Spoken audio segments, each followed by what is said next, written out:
Hello students, Namaste, how are you all? Hope all of you are well. And first of all, a request, stay home, stay safe. And in the previous video I had explained you about the isotopes, isobar, isotones. I hope all of you have understand. I have sent worksheet also. Please just go through that worksheet. Today first of all I will solve some of the numericals related that worksheet, and after them I will go ahead to the next theory. So let's start some of the numericals. Actually, first numerical of the topic was calculate the number of electrons, protons or neutrons in phosphorus and phosphate ion. Phosphorus and phosphate ion. What we have to calculate? We have to calculate the number of electrons, number of protons and number of neutrons. Question 1. Calculate the number of electrons, protons and neutrons in phosphorus and phosphate ion. What do you understand by phosphate ion? What is the phosphoric acid formula? This is the phosphorus atom, and phosphate ion is PO4 minus, because H3PO4 is phosphoric acid, H3PO4 is phosphoric acid, as it breaks into 3H plus PO4 minus. Got it? So phosphate ion is PO4 minus. What we have to calculate? First of all, think about the phosphorus. Phosphorus atomic number, anybody know? Nitrogen atomic number is 7, and phosphorus 7 plus 8, 15, right? And its mass number is 30. Got it? So if anybody asks you what is the number of electrons in phosphorus, so number of electrons in phosphorus is 15. Number of protons is equal to 15, because the number of electrons is equal to number of protons, right? So after getting the number of electrons, number of protons, now number of neutrons. Number of neutrons is equal to A minus P, right? Atomic mass minus atomic number. Atomic mass is 30, and atomic number is 15. So the number of neutrons is also 15. Got it? After getting this information, that number of electrons, number of protons and number of neutrons. One more thing, I just want to say you. If you will see that it's 30.9, so I'm sorry, just put the atomic mass as a 31. Okay? Just take 31. So here 31 minus 15 is equal to 16. Got it? So this is our number of protons, number of electrons and number of neutrons in this first question. The second question is about phosphate ion, PO4 minus. Now here there is a very good question, that how you will calculate the number of electrons, number of protons and number of neutrons.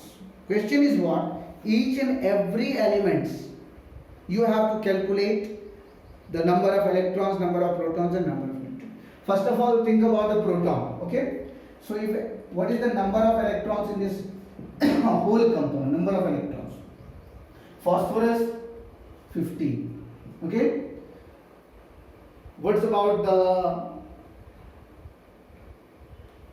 oxygen? Oxygen, what is the atomic number of oxygen? Is 8. So 4 into 8. And this 3 minus means plus 3 electrons, right? So 15 plus 8 4 is 32 plus 3. 32 plus 3, 35. 35 plus 15 is equal to 50. So total number of electrons is 50. And total number of protons, how much protons will be there? 15 in phosphorus, right? And oxygen, same, 4 into 8, because 4 oxygen and number of atoms of oxygen is 4, but here there is not proton, it is electron. So 15 plus 32 is equal to 47. How much electrons? So how much protons? 47. If I talk about the number of neutrons, now number of neutrons. Can you tell me what will be the number of neutrons of phosphorus? Right now only we have calculated 16 number of neutrons. And we all know oxygen atomic number 8, and mass number 16. Atomic mass is 16. So 16 minus 8, 8. So 8 into 4. So 16 plus 32 is equal to 48. Got it? So can you calculate the number of electrons, protons and neutrons in any of the atoms? Right?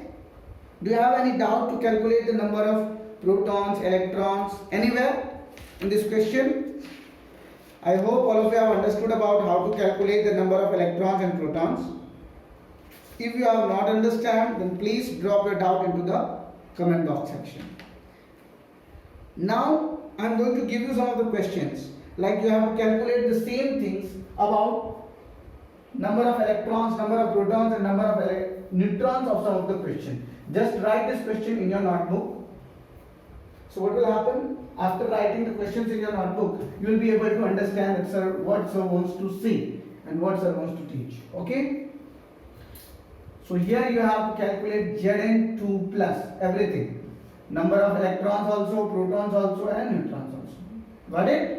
Zn2 plus, second Fe, third Fe3 plus, fourth Cu and fifth I want to give you some compound, or just like a phosphate was there, sulfate.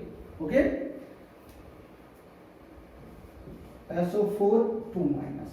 So these all fives you have to calculate electron, proton and neutron. You can just take a screenshot, and I hope that all of you have understand about this electron, proton and neutrons. समझ में आ रहा है? अगर नहीं आ रहा है तो आप लोग मुझसे पूछ सकते हो. अब जो हमारा दूसरा थ्योरी है इलेक्ट्रॉन, प्रोटॉन और न्यूट्रॉन के बाद, कि आखिर रदरफोर्ड की थ्योरी में क्या कमी रह गई थी जिस कारण से उनका थ्योरी फेल हुआ. तो सबसे पहले मैं आपको बता देता हूं कि रदरफोर्ड ने क्या किया था. उन्होंने कहा था कि इलेक्ट्रॉन जो डिस्ट्रीब्यूटेड है वो साइड में कहीं पे डिस्ट्रीब्यूटेड है. उन्होंने नंबर ऑफ ऑर्बिट्स नहीं कहा. उन्होंने कहा कि इसके अराउंड में घूम तो रहा है, बट नंबर ऑफ ऑर्बिट्स के बारे में उन्होंने नहीं कहा कि न्यूक्लियस के अराउंड में नंबर ऑफ ऑर्बिट्स भी है. और यही इनका सबसे बड़ा मेन जो लिमिटेशन ड्रॉबैक था इनका ये था. दूसरा, इन्होंने इलेक्ट्रोमैग्नेटिक जो कैरेक्टरिस्टिक्स है, स्पेक्ट्रा है, कलर के बारे में नहीं बताया कि कौन से एलिमेंट का जो कैटायन एनायन होगा उनका कलर क्या होगा. मतलब बहुत सारी चीजें जो है रदरफोर्ड ने नहीं बताया था. तो रदरफोर्ड का ड्रॉबैक मॉडल जो है, Rutherford nuclear model of an atom is just like a small scale solar system with the nucleus playing the role of mass. उन्होंने बताया था कि जिस तरह से ग्रेविटेशनल फोर्स काम करता है, तो ये सन है हमारा और इसके अगल बगल में हमारा जैसे प्लेनेट है, तो वैसे ही इलेक्ट्रॉन्स है. सन हमारा न्यूक्लियस हो गया, total positive charge situated at the centre of an atom called nucleus. और जो आप लोगों ने ग्रेविटेशन का पढ़ा होगा कि gravitational force G into m1 into, gravitational force क्या होता है? G into m1 into m2 upon r square. पढ़ा था ना आपने? तो वही इन्होंने कहा था कि किसी भी दो एटम के बीच में जो है इलेक्ट्रॉन, और अगर between the electron and nucleus, किसी भी एटम के इलेक्ट्रॉन और न्यूक्लियस के बीच में जो फोर्स लगेगा वो जस्ट ग्रेविटेशनल फोर्स के बराबर. जो m1 m2 जो है हमारे किसी भी दो एटम के मतलब मासेस है, और g जो है हमारा ग्रेविटेशनल कांस्टेंट है, सबको पता होगा g की वैल्यू, और r जो है the distance between the two atoms.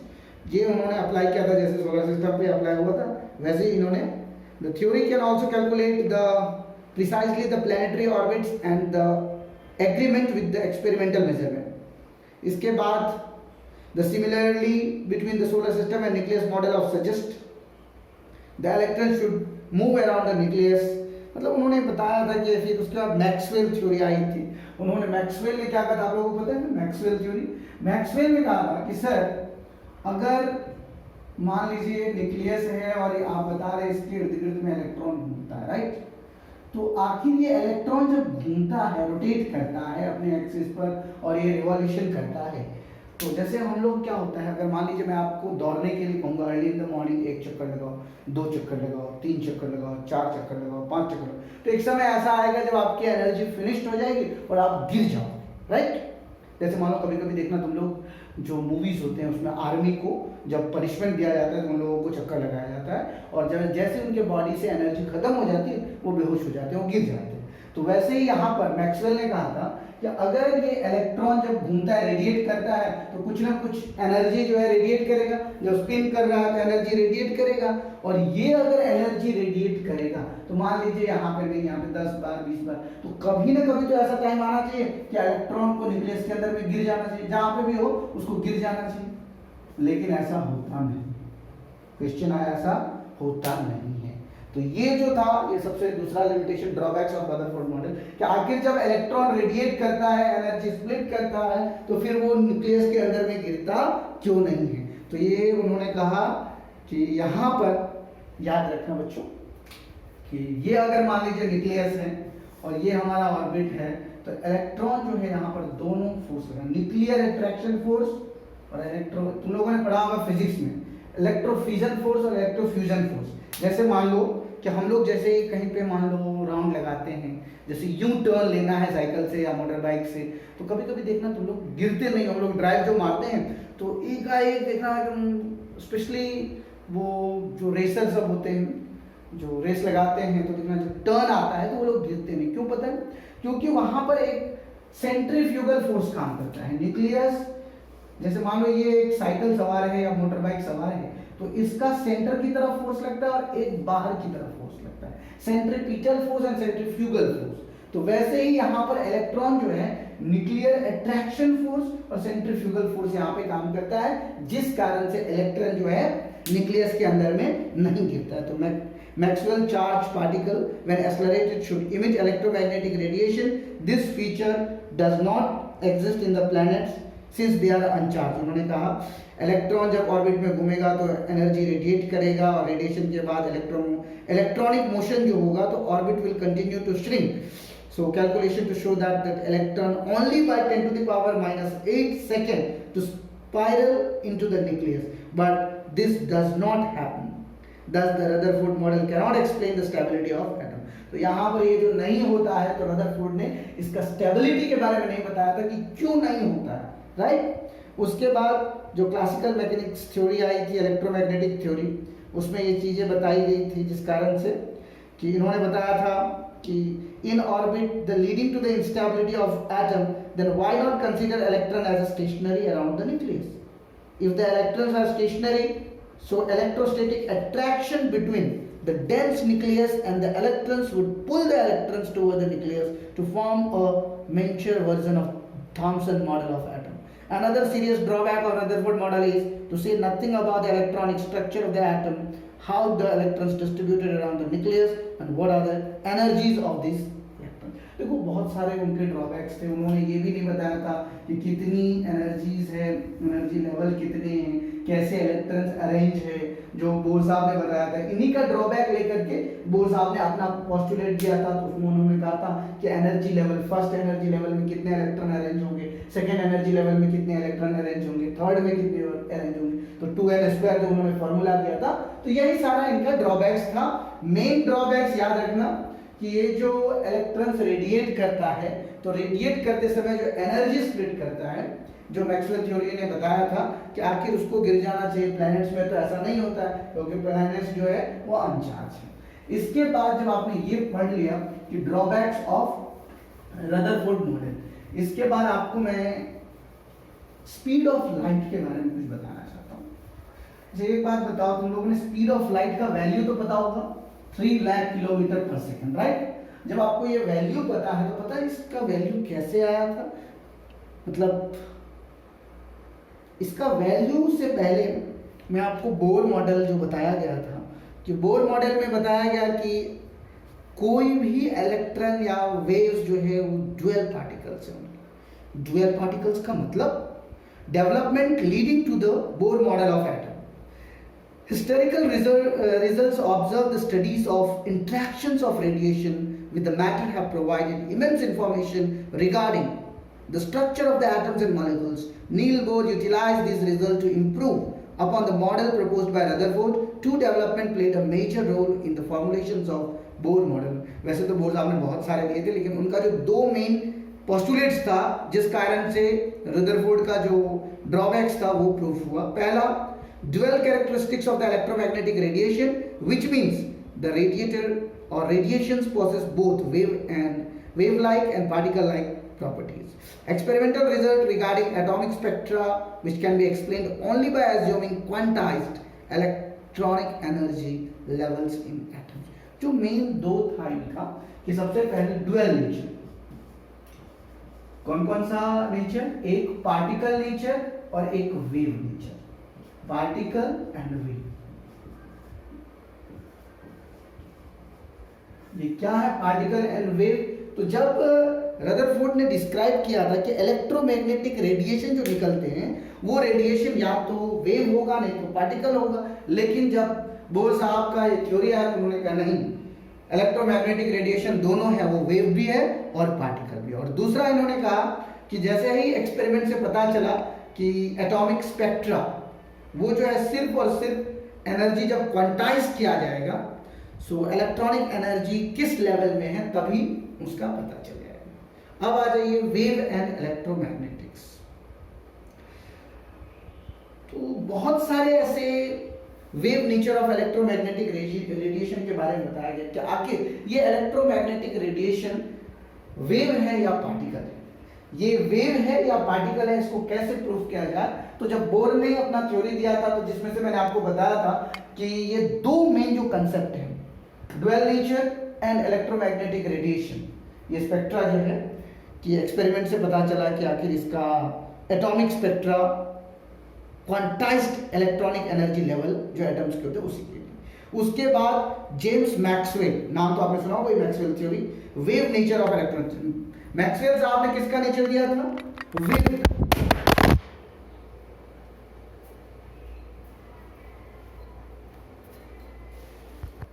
तो मैक्सवेल साहब ने वेव नेचर के बारे में अपना इलेक्ट्रोमैग्नेटिक रेडिएशन थ्योरी दिया था।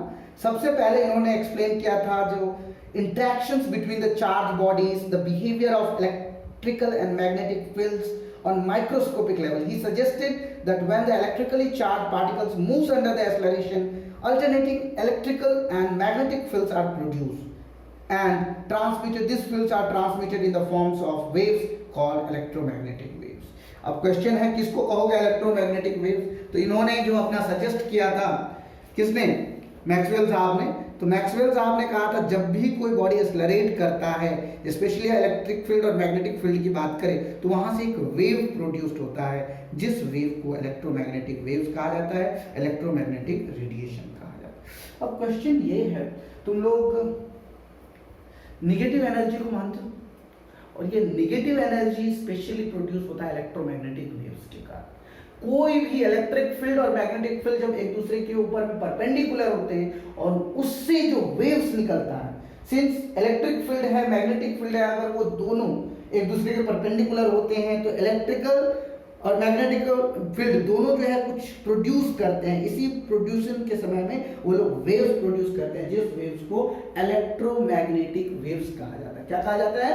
Electromagnetic waves. जब आपको इलेक्ट्रोमैग्नेटिक वेव्स पता चल गया, अब लाइट जो है एक प्रकार का रेडिएशन है, जो बहुत ही पहले न्यूटन साहब ने बताया था कि वो पार्टिकल बिहेवियर कॉर्पस्कल्स के नाम से जानता है। Light is the form of radiation known from early days and speculations about its nature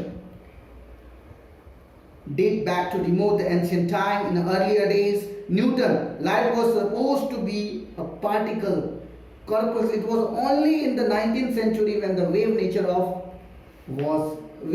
light was established. Maxwell was again the first to reveal that light waves are associated with the oscillating electric and magnetic character. Although the electromagnetic wave motion is complex in nature, we will consider here only a few simple properties.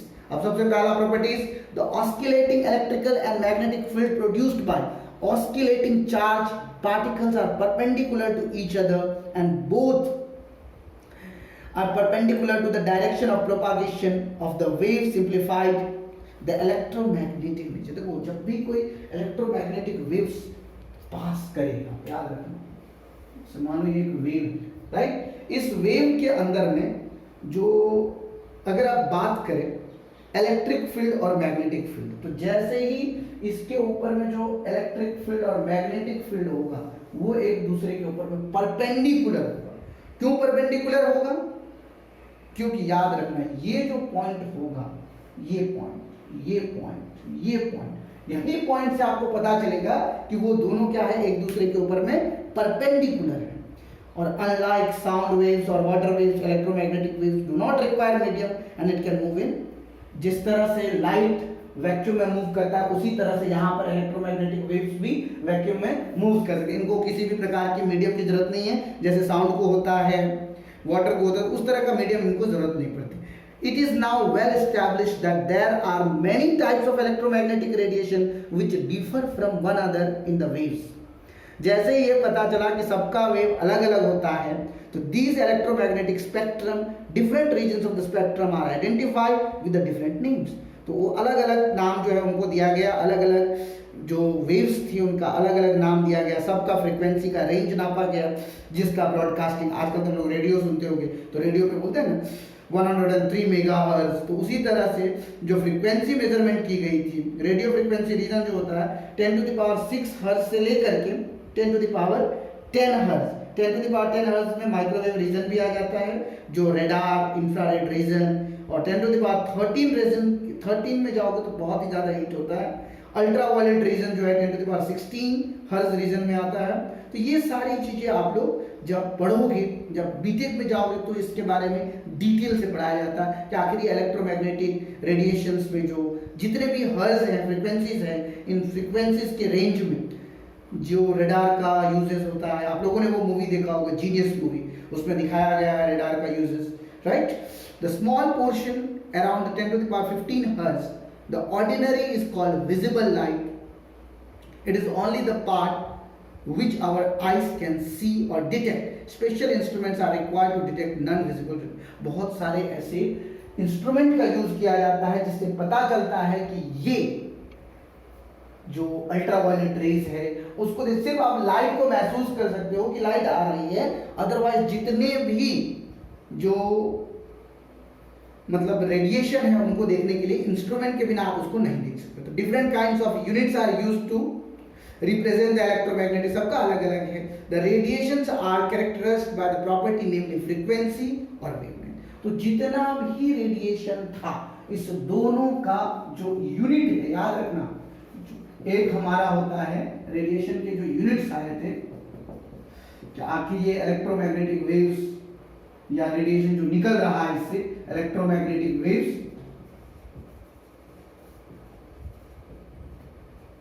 तो यहां पर याद रखना दो चीज mainly है, पहला है वेवलेंथ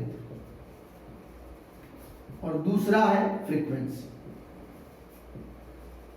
वेवलेंथ और फ्रीक्वेंसी नाम तो सुना होगा तुम लोगों ने। वेवलेंथ को हम लोग लैम्डा से डिनोट करते हैं और फ्रीक्वेंसी को हम लोग न्यू से डिनोट करते हैं। Got it.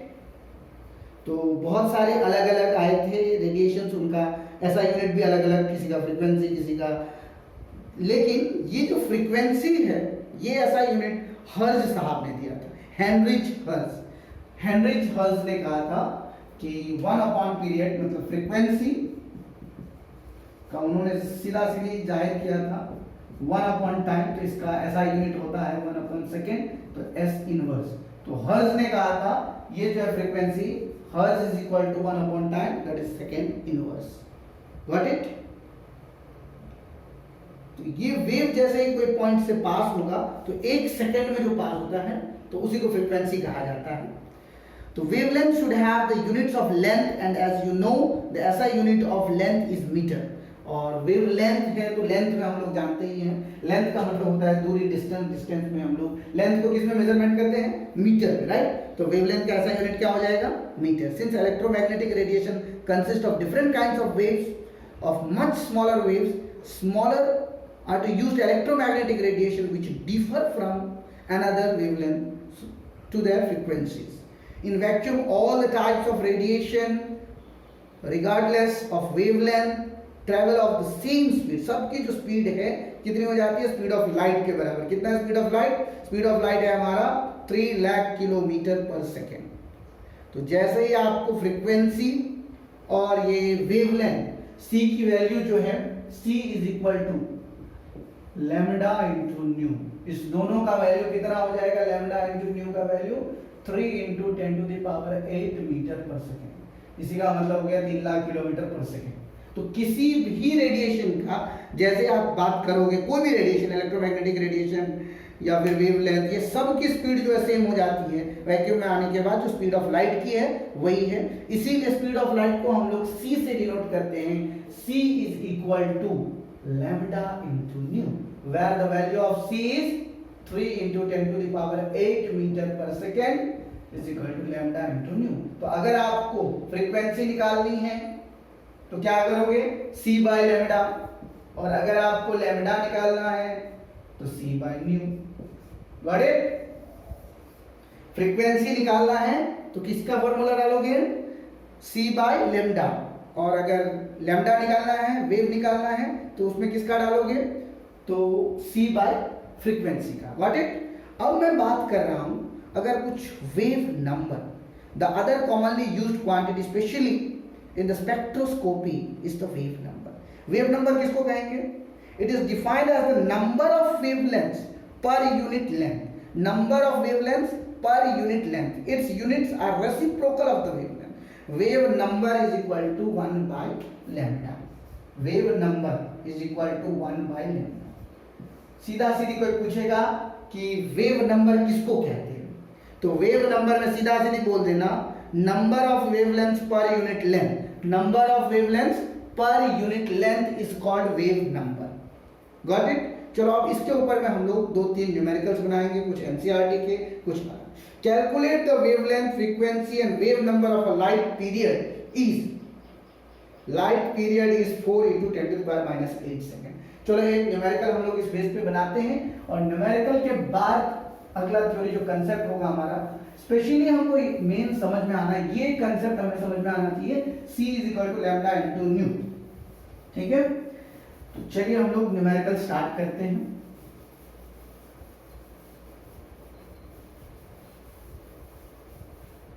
न्यूमेरिकल का फर्स्ट क्वेश्चन है हमारा, कैलकुलेट द वेवलेंथ। यहां पे आपको नंबर ऑफ लाइट्स, आपको वेवलेंथ निकालना है, lambda is equal to what, frequency निकालना है, nu is equal to what, उसके बाद वेव नंबर निकालना है इज इक्वल टू व्हाट, और आपको टाइम पीरियड दिया हुआ है, time period is equal to 4 into 10 to the power minus 8 second.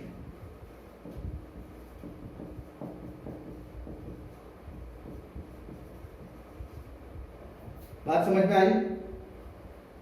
Time period आपको दिया है, number of wave number of lights whose period is 4 into 10 to the power। देखो question soon low, calculate the wavelength, frequency and wave number of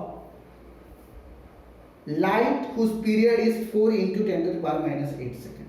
देखो यहाँ पे period आपको 4 into 10 to the power minus 8 second. याद करो frequency, frequency को हम लोग किससे डिनोट करते हैं, फ्रीक्वेंसी को हम लोग न्यू से डिनोट करते हैं, which is also known as 1 by period, time period, right. तो हमारा यहाँ पे वैल्यू दिया हुआ है 1/4 into 10 to the power minus 8 second. Frequency कितना हो जाएगा, देखो यहाँ पर अगर हम बात करें इसको 10 कर दो तो 4 2 8, 10 कर दिया तो नीचे में भी 1 करोगे तो 10 to the power minus 9 हो जाएगा। देखो कैसे किया मैंने, यहाँ पर ये 10 ले लिया, 4 into 10 to the power minus 8 into 10 किया, तो ये minus 8 होगा या 7 होगा, बताओ, सॉरी 9 होगा या 7 होगा। हम लोग जानते हैं यहाँ पर ये माइनस है तो x कट जाएगा, प्लस हो जाएगा। 10 को 4 से डिवाइड करो, कितना होगा, 4 2 जा 8, 20, 4 5 जा 2.5 into 10 to the power minus 7 second inverse, right. तो ये क्या हो गया, हमारा फ्रीक्वेंसी निकल गया, राइट। समझ में आया, नहीं आया समझ में? देखो फ्रीक्वेंसी जो होता है 1 टाइम होता है, याद करो फ्रीक्वेंसी के बारे में मैंने बताया था, frequency nu is equal to 1 second होता है ना, 1 टाइम, तो टाइम का ऐसा यूनिट सेकेंड होता है। यही हर्ज निकाला था, यही से हम लोगों ने 1 second inverse is equal to hertz मैंने बताया था। तो अब आपको क्या निकल गया, फ्रीक्वेंसी निकल गया। फ्रीक्वेंसी के बाद आपको निकालना क्या है, वेवलेंथ। वेवलेंथ क्या होता है, wavelength lambda is equal to क्या होगा, जस्ट यहां से देख लो, लैम्डा इज इक्वल टू हो जाएगा c/न्यू, क्या होगा, c/न्यू। c का value 3 into 10 to the power 8 metre per second, और ये हो गया हमारा 2.5 इंटू 10⁻⁻7 पर सेकेंड। तो पर सेकेंड क्या हो जाएगा, कैंसल। और अगर इसको डिवाइड करोगे आप, चलो डिवाइड करना मैं सिखा देता हूँ। ये ऊपर में चला गया तो 7 + 8 15 हो गया, 15 हो गया। एक काम करो, इसको 30 कर दो, तो ये 7 हो जाएगा, इसको 30 कर देंगे तो कितना हो जाएगा, ये 7 30 इंटू 10⁻7 और ये भी ऊपर में चला जाएगा तो 10⁻40 अपॉन 2.5 मीटर। 30 को 2.5 से डिवाइड करो, कितना होगा बताओ। 30 को 2.5 से डिवाइड करोगे तो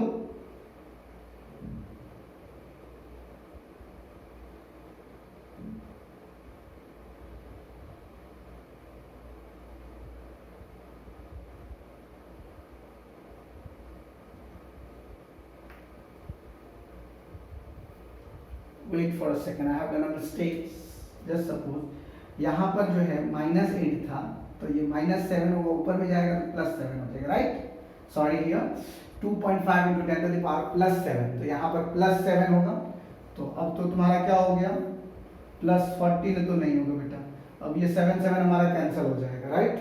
तो सीधा सीधी जैसे 7 कैंसिल हो गया, हमने 30 कर दिया था यहाँ पे, तो 30 इंटू 10⁻7 मीटर और 2.5 इंटू 10⁻7 मीटर। इसका मतलब यहाँ पे देख लेना 30 इंटू 10⁻7 बाई 2.5 इंटू 10⁻7, तो 10⁻7 कैंसिल, 30 अपॉन 2.5 डिवाइड करो, 2.5 को 30 से 12 मीटर होगा।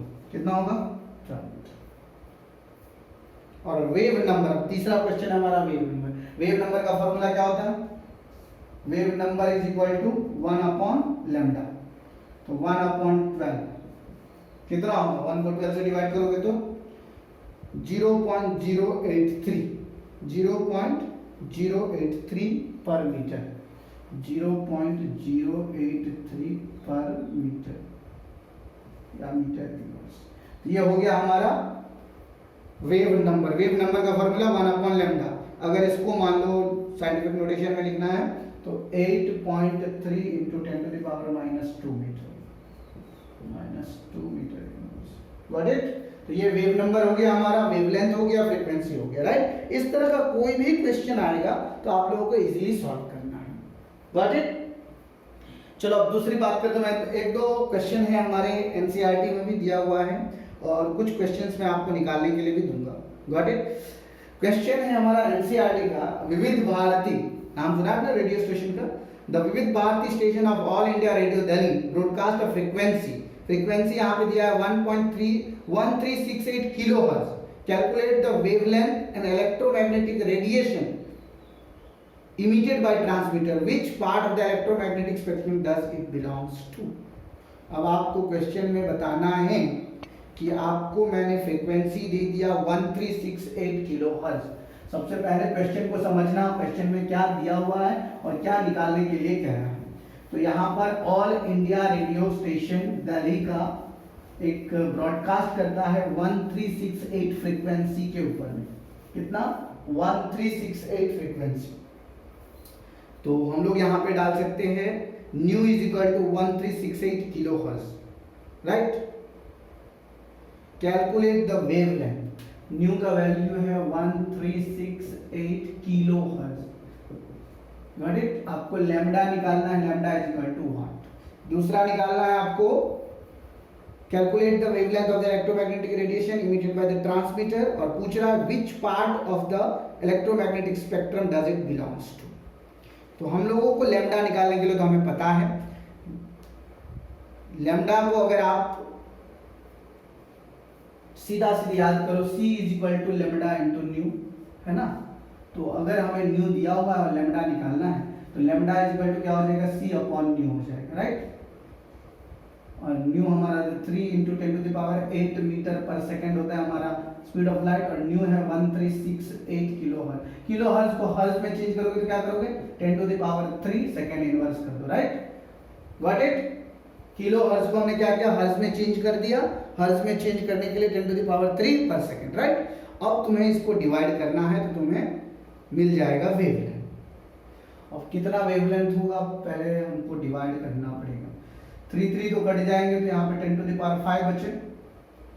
अब 3 लाख कर दो, 1 2 3 4 5 upon 1368।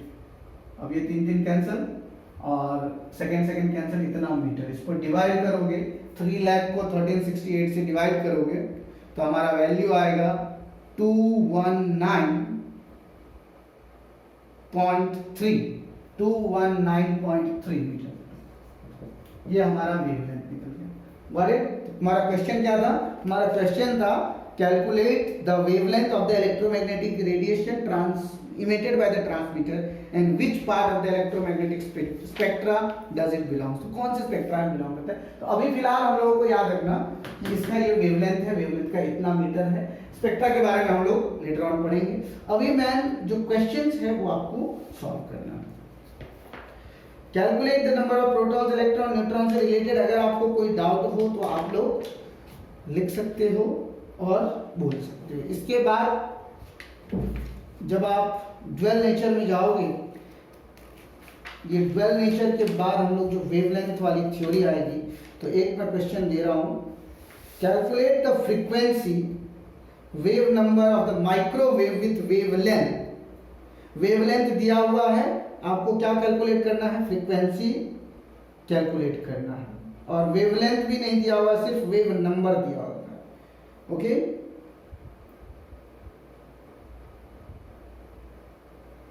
Calculate the frequency wave number of the microwaves with wavelength. नहीं, वेवलेंथ दिया हुआ है, वेवलेंथ लैम्डा दिया हुआ है। लैम्डा की वैल्यू कितनी है? लैम्डा की वैल्यू है 4 × 10⁷ nanometre. Nanometre. What is the value of nanometre? 1 nanometre is equal to 10⁻⁻9 metre. 10⁻⁹ metre. तो कितना हो जाएगा? Lambda is equal to 4 × 10⁻⁷ × 10⁻⁹ metre. तो लैम्डा कितना हो जाएगा? अब देख लो यहाँ पे -9 है, इतने 7 है, तो क्या हो जाएगा? -2 हो जाएगा। 4 × 10⁻⁻2 मीटर। 7 तो कैंसिल हो जाएगा ना, तो 7 कैंसिल, तो कितना बच गया? 4 × 10⁻⁻2। और अब आ जाओ wave number. Wave number is equal to 1 upon lambda. So 1 upon 4 × 10⁻⁻2 metre. तो अगर ये ऊपर चला गया तो 100/4 metre inverse, that is 25 metre inverse. ये हमारा वेव नंबर। और फ्रीक्वेंसी क्या हो जाएगा? फ्रीक्वेंसी हो जाएगा c अपॉन लैम्डा। c की वैल्यू 3 × 10⁸ मीटर पर सेकेंड, और लैम्डा की वैल्यू कितनी है? 4 × 10⁻⁻2 metre. Right? Metre metre cancel, ये ऊपर जाएगा तो 10⁻10 हो जाएगा। 30/4 × 10⁻9 सेकेंड इनवर्स। 30 से डिवाइड करो, 4 7 या 28, 4 5 या 20, 7.5 × 10⁻9 सेकेंड इनवर्स, या हर्ज में हम लोग इसको लिख सकते हैं। सेकेंड इनवर्स को क्या कहा जाता है? हर्ज कहा जाता है। राइट? तो यहाँ पर 7.5 × 10⁻9 हर्ज भी लिख सकते हो। 7.5 × 10⁻9 हर्ज। Got it? तो इस तरह का कोई भी क्वेश्चन आप लोगों को देगा तो आप लोग इजीली निकाल सकते हो। ये हमारा स्पेशली बेस्ड था। ये जो थ्योरी है हमारा, थ्योरी बेस्ड है हमारा लैम्डा,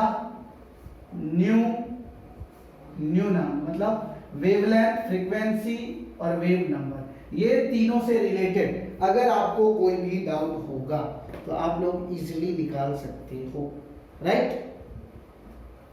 अगर आपको डाउट है वेव नंबर में, वेव लेंथ में, या फिर वेव नंबर में, वेवलेंथ, वेव नंबर या फिर फ्रीक्वेंसी, तो ये रिलेटेड डाउट अगर आपको होगा तो आप लोग इजीली मुझे पूछ सकते हो, ताकि मैं आपको बता सकूं कि आखिर क्या माजरा चल रहा है। ओके, यहां पर एक और न्यूमेरिकल मैं सॉल्व करना चाहूंगा। आज मैं इससे ज़्यादा नहीं बताऊंगा, सिर्फ आपको यही चीज़ बताऊंगा कि वेव नंबर के बारे में। चलो अब मैं आपको सेम क्वेश्चन दे रहा हूं कि lambda is equal to 700 nanometre. Lambda is equal to 700 nanometre. You have to calculate everything. Okay, lambda is equal to 700 nanometre. निकालिए तो कितना होगा वैल्यू, लैम्डा अगर 700 नैनोमीटर होगा तो उसका फ्रीक्वेंसी कितना होगा, वेव नंबर कितना होगा, lambda is equal to 700 nanometre. Nanometre मतलब 10 to the power -9 metre. Okay, तो वेव नंबर क्या हो जाएगा, 1 upon lambda 1 upon 700 into 10 to the power -9 metre. Got it. यहाँ पे क्या करो, ऊपर में डाल दो 1000 into 10 to the power 6 upon 700 metre inverse. 0 0 cancel, 10 अपॉन 7, 7 1 जा 7, 30, 7 4 जा 28, 20 7 2 जा 14 into 10 to the power 6 metre inverse. ये हो गया हमारा वेव नंबर। अब अगर हमें फ्रीक्वेंसी निकालनी है तो फ्रीक्वेंसी इज इक्वल टू क्या होता है, c अपॉन लैम्डा। c की value 3 into 10 to the power 8 metre per second और लैम्डा का वैल्यू कितना है हमारा 700 नैनोमीटर है, मतलब 700 into 10 to the power -9 metre. Metre metre cancel कर दे। अब ये जो है -9 है, ऊपर में जाएगा 17 हो जाएगा, right. 3 into 10 to the power 17 upon 700। एक काम करो, इसमें से 3 जीरो डाल दो, 3 जीरो डाल दो मतलब 3000 into 10 to the power 14 upon 700। 0 0 cancel, 0 0 cancel, 7 4 जा 28, 20 7 2 जा 14, 60, 7 8 जा 56 into 10 to the power 14 hertz डाल दो, सेकेंड इनवर्स मतलब।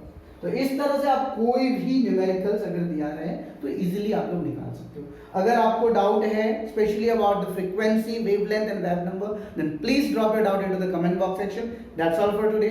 Thank you very much. Don't forget to like and subscribe.